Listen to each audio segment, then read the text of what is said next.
إذاعة القرآن الكريم من القاهرة، والساعة الآن 7:00 صباحا. إخوة الإيمان والإسلام، فيما يلي نستمع إلى تلاوة قرآنية مباركة لما يتيسر من آيات الله البينات يتلوها علينا القارئ. يا صباح الفل والياسمين، ازيكم يا حلوين؟ ربنا يسعدكم ويجعل نهاركم فل وعطر وكل حاجة حلوة.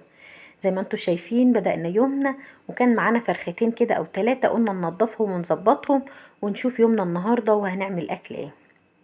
صلي على النبي بقى كده وابتدي معايا الفيديو، ولو ما حطيتيش اللايك يا حلوة حطي اللايك، ولو ما اشتركتيش وفاتت عليك القناة كده اشتركي يا قلبي.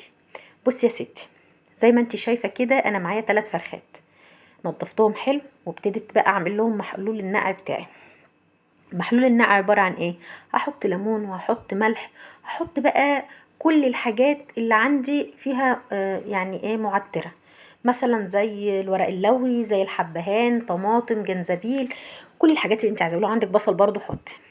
زي ما انت شايفه كده قطعت الطماطم وقطعت الليمون، وحطيت كمان معلقه من الجنزبيل، وهحط حبه ملح حلوين كده، وهبتدي بقى احط الفراخ بتاعتي واسيبها تتنقع تتنقع. المهم بقى زي ما قلتلك، لو كنتش حطيت اللايك حطي اللايك. هسيب فراخي بقى تتنقع كده.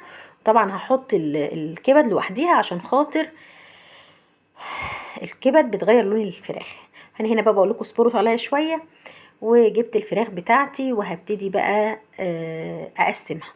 الفراخ دي هي مش وصفتي النهارده، الفراخ دي انا هجيبها واخزنها في الفريزر، يعني هعمل منها كوكي، هعمل منها مشوي، هعمل منها على حسب ما هستخدمه، اهو موجود في الفريزر هو وحظه.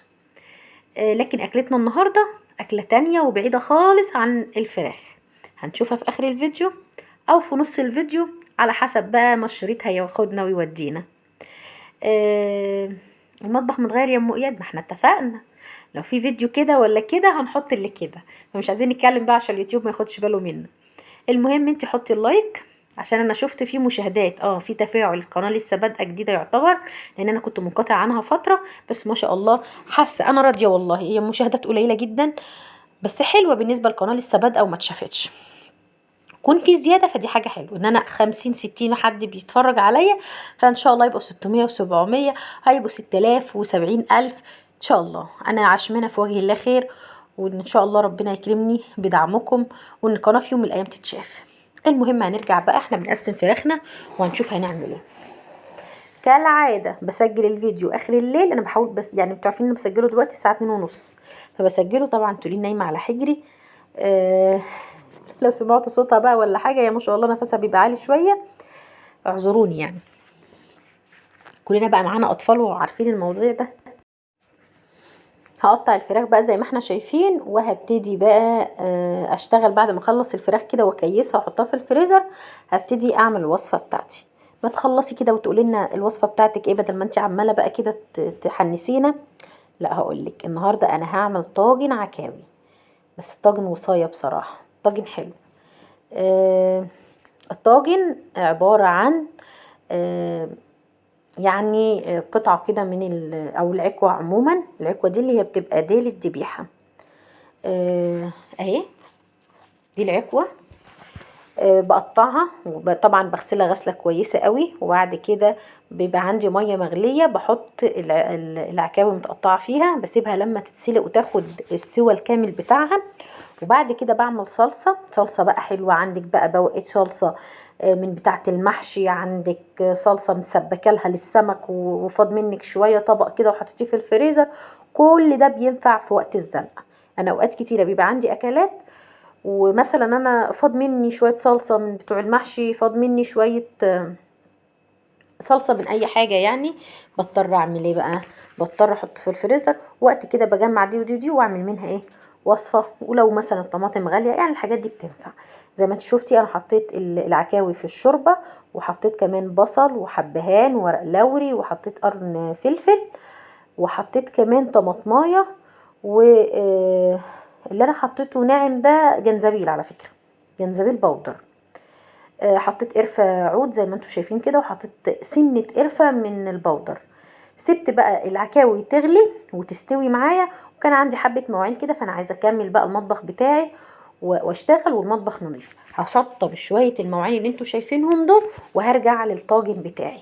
الطاجن ده يا جماعه حلو جدا، والله والله مش هنحلف كتير، حلو. هو الطاجن حلو هيعجبكم، جربيه بس انتي، بس يا رب تلاقي العكوه، لان العكوه دي بيبقى وصايه، يعني لازم يا جوز الجزار يا حد من العيله جزار، يا انتي بقى وحظك. المهم يعني انتي لازم تكوني مسؤوله في البلد عشان تاخدي العكوه. انا مش مسؤوله ولا حاجه بس هي قصدي ان لازم يعني ايه، مش اي حد بتلاقي عنده العكوه، مش اي جزار بيرضى يديها لك، ومش بيتباع لاي حد يعني. على العموم احنا ما كناش شاريينها، هي كنا في الذبيح وكانت موجوده في الفريزر فاستخدمناها. شطبت الحوض بتاعي، انا مش عارفه، انا ما ببقاش قصدي احكي لكم كل حاجه بس بحكي لكم يعني. شطبت الحوض بتاعي زي ما انتم شايفين كده، وهرجع بقى للطاجن بتاعي علشان خاطر اظبط الدنيا. كده انا بغسل الحوض. خلصي بقى يا رانيا انتي ايه ده.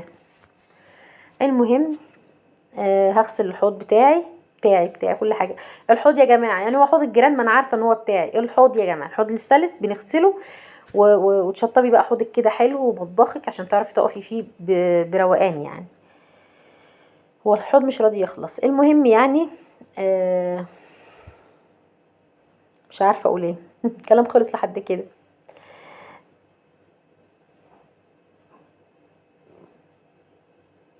هسيبكم شويه لحد ما تخلص من الحوض ده اللي مش راضي يخلص، وبعد كده هنرجع للوصفه بتاعتنا. انتي لو قصدك تزهقينا مش هتعملي انتي بتعملي ده، هو انا كده احب ان انا اضايق الناس يعني. شطبت المواعين بتاعتي وحطيتها على الرخامه، وبعد كده شلتها، وبعدين قطفت الملوخيه، وزي يعني كالعاده انتوا عارفين، او اللي ما يعرفش انا بحب انقي الملوخيه واقطفها الاول يعني، وبعد كده اغسلها، بتبقى سهله في غسلها. ف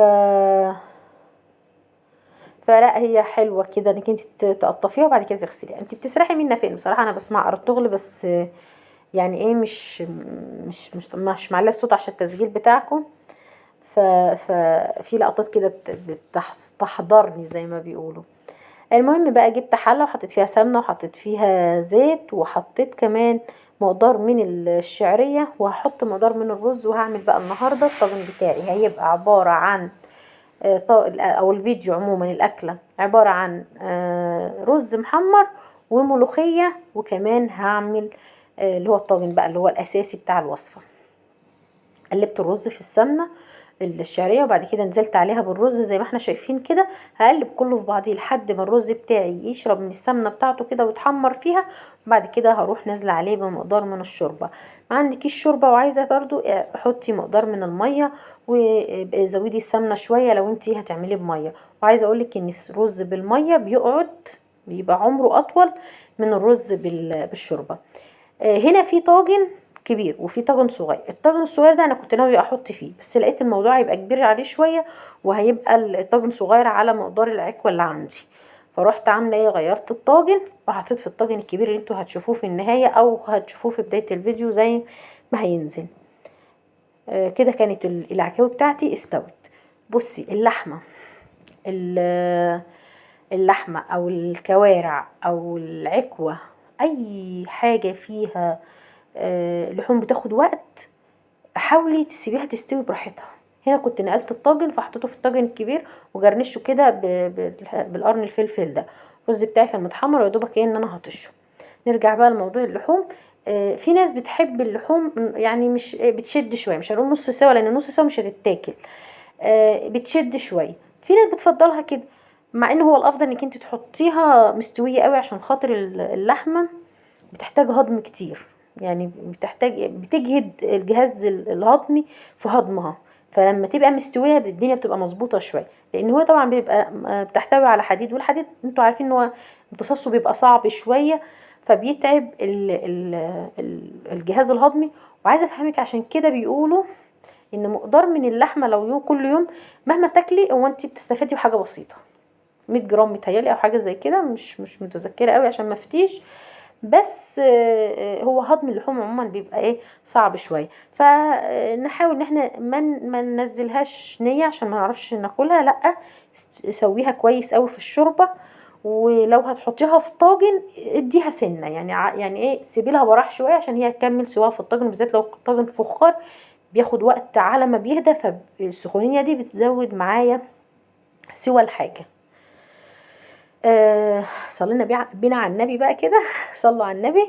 والرز بتاعنا كان الحمد لله اتشرب.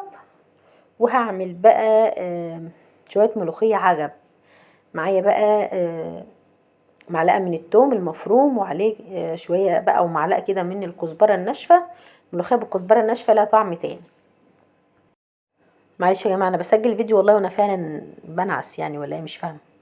طشينا الملوخيه بتاعتنا ما شاء الله خضرها حلو قوي، وما بشهقش على فكره وانا بعمل الملوخيه. يعني في ناس تشهق تجيب الجيران في بابا فرقعت ولا اللي حصل متعرفيش. المهم ان تتفاجئي كده بان في كارثه. يعني عندي اختي ما شاء الله عليها ربنا يديها الصحه، بتخلينا كلنا نتنفض، بنخاف نخليها تعمل ملوخيه بسبب الشهقه اللي بتشهقها. الفيديو بتاعي هنا كان خلاص المفروض ان هو هينتهي بقى. طلعت الطاجن بتاعي وشطبت الملوخيه بتاعتي والرز بتاعي كان مستوي. ده كان في الفيديو بتاعنا النهارده. لو وصلتي لحد هنا ما تنسيش اللايك والشير وتفعيل الجرس، واشوفك فيديوهات تاني اجمل واحسن. اشوفك على خير ان شاء الله، وادعولي دايما بهدوء البال وراحه البال ليا وليكم ان شاء الله.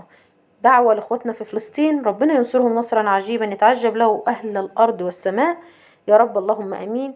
ان شاء الله ان شاء الله ربنا ينصرهم نصرا جميلا، اللهم امين. ادعوا لهم دعوة من القلب واجعلوهم دايما في دماغكم في الدعاء في صلاتكم.